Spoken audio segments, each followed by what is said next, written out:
കുട്ടികളെ കഥ കേട്ടോളൂ. മുത്തച്ഛൻ കഥ പറയാൻ തുടങ്ങി. ഒരു ദിവസം യാത്രക്കിടയിൽ നാരദ മഹർഷി ആകാശത്ത് നിന്ന് അയോധ്യയിലിറങ്ങി. എന്തിന്? ശ്രീരാമനെ ചിലത് ധരിപ്പിക്കാൻ ബ്രഹ്മാവ് പറഞ്ഞയച്ചതാണ്.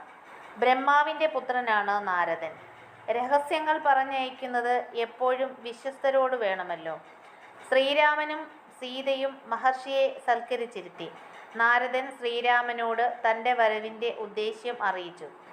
ദശരഥൻ യുവരാജാവായി രാമനെ അഭിഷേകം നടത്തിയാൽ ശ്രീരാമന് അയോധ്യയിൽ വാഴേണ്ടി വരും. അപ്പോൾ അവതാരോദ്ദേശം നടക്കില്ല. ദുഷ്ടന്മാരെ നിഗ്രഹിക്കാൻ വൈകും. ഭൂമിദേവി ഭാരം സഹിക്കവയ്യാതെ കഴിയുന്നത് മറക്കരുതല്ലോ. എല്ലാം ഓർമ്മയുണ്ട്. ശ്രീരാമൻ നാരദന് ഉറപ്പു നൽകി. മഹർഷി ദേവലോകത്തേക്ക് യാത്ര തിരിച്ചു. ദശരഥ മഹാരാജാവ് വസിഷ്ഠ മഹർഷിയോട് മൂത്ത പുത്രനായ രാമനെ യുവരാജാവായി അഭിഷേകം ചെയ്യുന്നതിനെക്കുറിച്ച് സംസാരിച്ചു. ഉടൻ തന്നെ അഭിഷേകം നടത്തണം. ദശരഥൻ വൃദ്ധനായി. അന്ത്യം അടുത്തു വരുന്ന പോലെ തോന്നുന്നു. അതുകൊണ്ട് അടുത്ത മുഹൂർത്തത്തിൽ തന്നെ രാമനെ യുവരാജാവായി അഭിഷേകം ചെയ്യണം.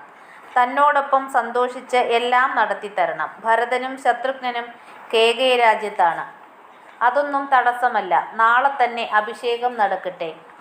ആ മുഹൂർത്തം വളരെ ഉത്തമമാണ്. അത് പാഴാക്കിക്കളയരുത്.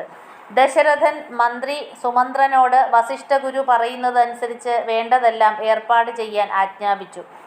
വസിഷ്ഠൻ പറഞ്ഞു, പ്രഭാതത്തിൽ നടുവിലെ പ്രധാന ഹാളിൽ അഷ്ടമംഗലവുമായി 16 പെൺകുട്ടികൾ അണിഞ്ഞൊരുങ്ങി നിൽക്കണം. നാൽക്കൊമ്പൻ